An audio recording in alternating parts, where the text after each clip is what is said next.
मतलब जिम में ट्रेनिंग देते हैं और बच्चों को जिम का सिखाते हैं कैसे व्यायाम करना है। महाराज जी, इनका प्रश्न है कि आहार में देसी खाने को छोड़कर महाराज जी आजकल बच्चे कृत्रिम खाने की ओर भाग रहे हैं। युवाओं को कैसे प्रेरित करूं कि वो देसी खाने की कीमत समझें और उसे अपनाएं? देखो, जब तक बुद्धि शुद्ध नहीं होगी तो अपवित्र विचार, अपवित्र आहार, अपवित्र क्रियाएं, इन तीनों से नहीं बचाया जा सकता। आजकल हमारे समाज में ये तीन चीजें बहुत जोर से बढ़ रही हैं। अपवित्र आहार, अपवित्र विचार। अपवित्र विचार किसे कहते हैं? जो हमारा पतन करे और दूसरों का भी पतन करे। पवित्र विचार कहते हैं जो हमारी उन्नति करे और हमारे समाज की भी उन्नति करे।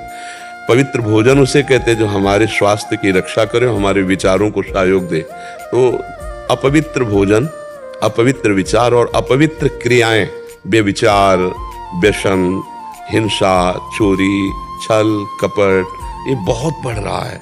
इस बिना बुद्धि को शुद्ध हुए, बुद्धि ड्राइवर है, शरीर एक रथ है, इंद्रियां इसके घोड़े हैं, मन इसकी लगाम है और बुद्धि सारथी है जिसे ड्राइवर कहते हैं, और जीव इसमें बैठने वाला रथी है। अब ड्राइवर नशे में हो तो कहीं भी गाड़ी ठोक देगा। तो हम इस समय सबसे ज्यादा आवश्यकता है बुद्धि को शुद्ध करना। बुद्धि शुद्ध हो जाए तो अच्छा ही नहीं लगेगा। जैसे अपने लोगों के सामने कभी ये संसारिक भोजन, होटलों का भोजन, तो एक मतलब अंदर से एक कि वो पता नहीं किस विचार से बनाया हो, किस पवित्रता से बनाया हो। कई दिन की दाल रखी हो जिसको अभी फ्राई करके दिया है, कई दिन का आटा लगा हो जिसकी रोटी बना के दिया है, और क्या क्या अपवित्रता का बर्ताव है। और ज्यादातर अब खान पान के लिए रसेंद्रित शुद्ध रसोई का बना पसंद नहीं करती, बाहर के, और वो स्वास्थ्य के लिए बहुत हानिकारक है। स्वास्थ्य जो बनता है ना, वो पवित्र आहार और पवित्र विचार।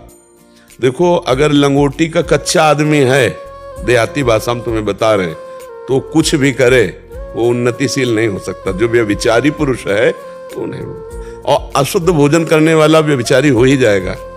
तो लोगों की मान्यता है कि हम जैसे मांस खा करके, अंडा खा करके या ऐसे और आहार करके हम अपने शरीर को बलवान कर सकते हैं।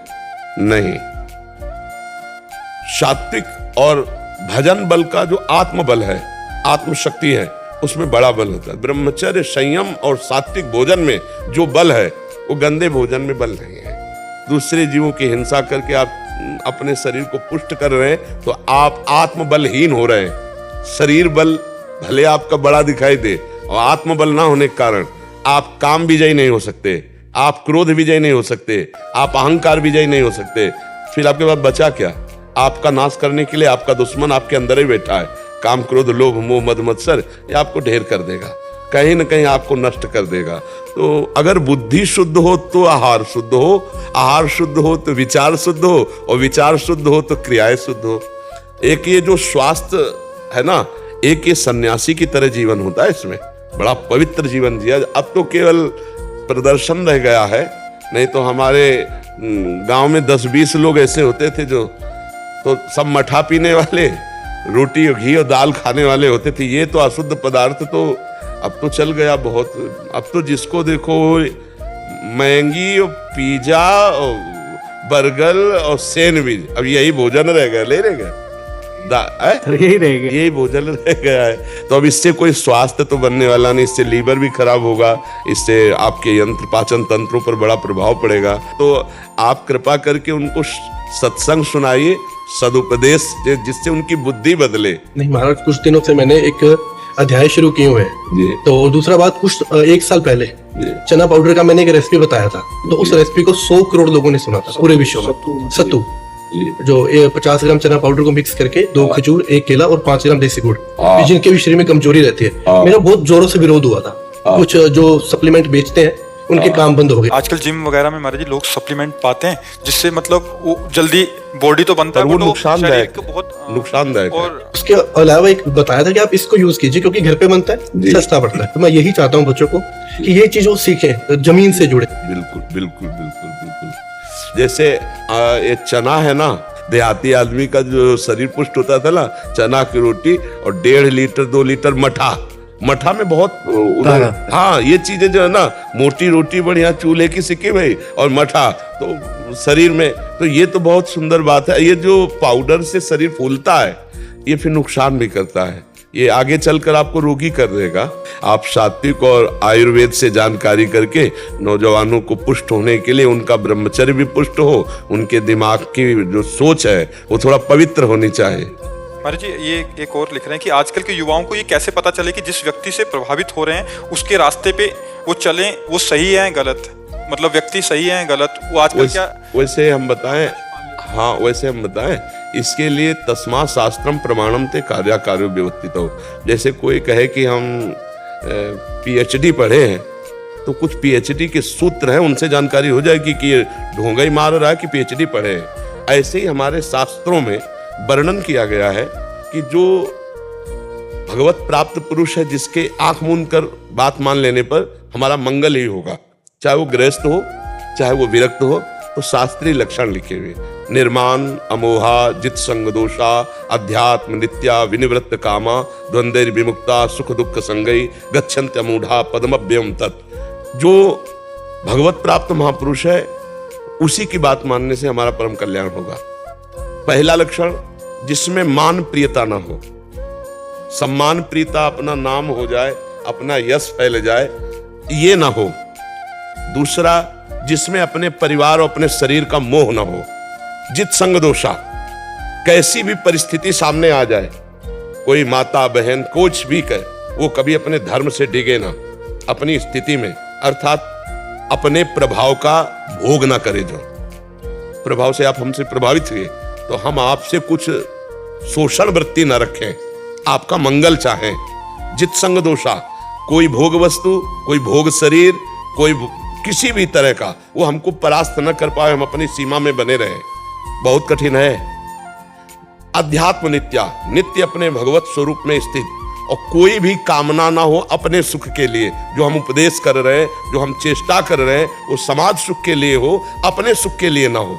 पलट करके स्वार्थ बुद्धि नहीं होनी चाहिए कि हम आपको उपदेश कर रहे हैं वैराग्य का, और हमारी अंदर की चाह है कि आप, तो वो अध्यात्म नित्या विनिवृत्त कामा, कामना रहित होकर के, जैसे आप जगत मंगल के लिए करें तो आपका मंगल तो होगा ही, पर आप कामना ना करें। आप जैसे लाखों लोगों को सद्भावना का, सदक्रिया का, सद आहार का उपदेश दे रहे हैं, तो आपका तो मंगल होगा ही, क्योंकि आप मंगल भावना लाखों के लिए कर रहे हैं, तो पलट कर आपके ऊपर आएगी, आपका मंगल करेगी। लेकिन आपकी चाह नहीं होनी चाहिए लाखों से किसी भी तरह की शोषण वृत्ति, विनिवृत्त कामा, और स्वयं सहनशील हो और दूसरे के दुख में पिघल जाए, स्वयं अपने दुख को सह जाए, दूसरे के दुख में पिघल जाए, जो सुख दुख को समान समझे, पूरे जगत का मंगल चाहे, ऐसे पुरुष की बात आंख मूंद कर मान लो, कभी भी अमंगल नहीं होगा। और जहां दिखावटीपना है, जहां कहने के पीछे फिर कुछ और चाहे, वहां संभल करके, हाँ, हमारा विचार, हमारा चिंतन केवल जगत मंगल के लिए हो, तो वो बात माननी है। और बात कह कुछ रहे हैं और इसके बाद हमारी कुछ मांगे हैं, तो उस बात का कोई रंग नहीं रहा, उस बात का कोई रंग। आज हम अपनी बात को बेच रहे हैं, आज हम अपने अनुभवों को जागृत करके जगत मंगल के लिए नहीं, वो बेच रहे हैं। वो मान चाहिए या प्रतिष्ठा चाहिए या रुपया चाहिए, वाहवाही चाहिए, ये इससे मंगल नहीं होगा। हम कष्ट सहेंगे, हम दुख सहेंगे, लेकिन आपका मंगल करेंगे। ऐसे पुरुष की बात माननी चाहिए, ऐसे पुरुष का। और हमें लगता है सबके हृदय में भगवान बैठे हैं, वो बताना नहीं पड़ेगा, आप देख करके वो बैठ कर ही जान जाएंगे कि इनकी बात माननी चाहिए कि नहीं माननी चाहिए। आपके हृदय में भगवान है, वो बैठ करके बता देंगे कि यहाँ ठीक नहीं है। मुझे तो ऐसा लगता है, क्योंकि जीवन में हमने देखा है, बचपन से बाबा जी रहे, तो हमें जहाँ कुछ, तो हमारे अंदर आ गया कि भागो यहाँ से, भागो, यहाँ ठीक नहीं है। और जहाँ ठीक हुआ तो आजीवन के लिए हमारी श्रद्धा समर्पित हो गई। जैसे पूज्य पादुड़िया बाबा, पूज्य श्री भाई हनुमान प्रसाद पोद्दार जी महाराज, पूज्य राधा बाबा, पूज्य पंडित गया प्रसाद जी महाराज, बड़े बड़े जो महान संत हुए, तो फिर वहाँ कोई संशय नहीं हुआ उनके। तो हमारे को लगता है कि अगर थोड़ी देर हृदय में भगवान को स्मरण करके पूछ लो कि इसकी बात माने कि ना माने, तो उत्तर आ जाएगा कि नहीं मानो, चलो ये ठीक नहीं है। भगवान अंदर जगत गुरु बैठे हैं जी। अच्छा लगा आपसे, क्योंकि हमें वो बहुत प्रिय लगता है, जो हमारे समाज हमारे राष्ट्र के काम आवे। जैसे हम आर्मी के जन आते हैं ना, तो हम उनको संत की तरह ही उनका सम्मान करते हैं, क्योंकि अपना जीवन राष्ट्र के लिए दिए। ऐसे जो राष्ट्र की सेवा के किसी भी तरह से जुड़ा है, तो मुझे बहुत प्रिय लगता है कि हमारे समाज को सुधारने के लिए, हमारे समाज को सुख देने के लिए। महाराज जी, इन्होंने एक चीज़ लिखा था कि ये पे हमें भी पता नहीं था, ये कह रहे थे कि आजकल लोग बच्चे जो है ना, अब नए नए बच्चे हैं, वो पैसा कमाने के लिए आजकल ऑनलाइन सट्टा और जुआ बेटिंग आदि होता है महाराज जी, उसमें अपने माता पिता के भी पैसे लगा देते हैं। ये बहुत चल गया और कह रहे हैं कि बहुत सारे ऐसे तो हमें केसेस ज्ञान ही नहीं कि क्या होता है। इसमें क्या महाराज, जैसे पुराने टाइम में 3 ताश खेलते थे ना, वो भी हमें पता नहीं कि जुआ खेलते थे महाराज जी। आज जुआ शब्द से पता है। हाँ, अब ये ऑनलाइन 24 घंटे चलता है। अच्छा, बताओ ऑनलाइन में किससे खेलेंगे? तो कोई व्यक्ति होगा। सॉफ्टवेयर बनाया होता है, कंप्यूटर टाइम नहीं, सॉफ्टवेयर बना होता है। अच्छा, 15-15, 16-16 साल के बच्चे हैं जो कभी माँ का गहना चुरा लिया, कभी किसी का क्या चुरा लिया, और जब वो हार जाते हैं वो सुसाइड कर लेते हैं। अब क्या करें, माँ बाप संस्कार ही नहीं देता है बच्चे को, तो क्या करें। अब ये तो हमने पहली बार सुना कि मोबाइल में 50 लाख रुपए हार जाते हैं, आत्महत्या कर लेते हैं दोस्तों में। और ये मोबाइल से हम ये पहली बार सुन रहे जिंदगी में। महाराज जी, जैसे 2000 रुपया लगाया तो नहीं, किसको लगाया? वो ऑनलाइन लगेगा, वो एक सॉफ्टवेयर बना हुआ है, तो अगर आप जीत गए अपने अकाउंट में आ जाएगा, और फिर वो और लोभ के लिए फिर लगाएगा। ऐसे करते करते करते उसने 1 लाख लगा दिया, अभी वो हार गया, अभी वो जो कमाया वो भी गया, और मतलब तो हार गया तो पैसा चला जाएगा, पैसा क्या अपने आप चला जाएगा। बीच में कोई संपर्क नहीं है, कोई बात करने वाला नहीं, सिर्फ एक एप्लीकेशन है जहाँ कुछ, तो बड़ा खतरनाक खेल है। और फिर उसके बाद बच्चा डिप्रेशन में आ जाता है, वो सुसाइड करता है। और हर 10वें दिन न्यूज में भी आ रही है कि एक बच्चे ने, 20 साल के बच्चे ने, 22 साल के बच्चे ने, 18 साल के बच्चे प्रचार करता रहता है ना कि ये लगाओ जीतो, इतने जीतो। ने। और आजकल इसका प्रचार इतना हो गया महाराज, जिसके भी फॉलोवर्स है ना, जैसे 10 लाख है, 15 लाख है, वो आ जाते हैं, वो दिखाते हैं कि देखो मैं जीत गया 10 लाख रुपए, मैं 5 लाख रुपए जीत गया। ये तो बहुत हानि की बात है। हाँ, बहुत हानि। अब कुछ भी चीज अपनी नहीं लेके आए तो ये नहीं बोलेंगे मैं मेहनत से लेके आया, उसका कपड़ा उतारेंगे और बोलेंगे देखो मैं तो यहाँ से 1 दिन में जीत गया। तो इस विषय को आप मतलब इसमें भी जाएगा और नवीन बच्चों को समझाइए। आप इस विषय में बोले। आप तो यही कहना चाहता हूँ कि जो भी 1 रुपया मेहनत का कमाओ सबसे बेस्ट है, पर इस तरीके से कोर्ट से महाराज आज के युग में अपने पैर की चप्पल कोई फ्री में नहीं देता। हाँ, तो कोई अपनी जेब से पैसा कैसे दे? कैसे दे देगा? बिल्कुल। इसका मतलब आपको फंसाया जा रहा है, आपको लूटा जा रहा है, लोभ दिया जाता है उनको, उनको लोभ देने के पैसे मिलते हैं। जैसे कुछ ऐड आती है, अगर किसी चीज का प्रचार किया जा रहा है पहले उसका सत्य असत्य जानो, देख के उसके पीछे पागल मत हो जाओ। अगर ऐसे पैसा कमाया जाता तो पूरा हिंदुस्तान इसी काम में लग जाता। बिल्कुल। कोई सुबह 4 बजे उठ के मेहनत करता ही नहीं। वैसे मेहनत से कमाया हुआ जो धन है वो सुख शांति प्रदान करता है। इस तरह से छल कपट से कमाया और किसी का मंगल नहीं हुआ, इसी जुआ के कारण 12 वर्ष का वनवास और 1 वर्ष का अज्ञातवास भोगना पड़ा। शकुनी ने अपने पासे के प्रभाव से महाराज धर्मराज युधिष्ठिर को बन बन भटकाया। तो भला इतना बड़ा धर्मात्मा पुरुष जब सफल नहीं हुआ तो जुआ से और कौन सफल हो सकता है? नहीं, बहुत सुंदर आती, नवीन बच्चे इसको समझेंगे। जी।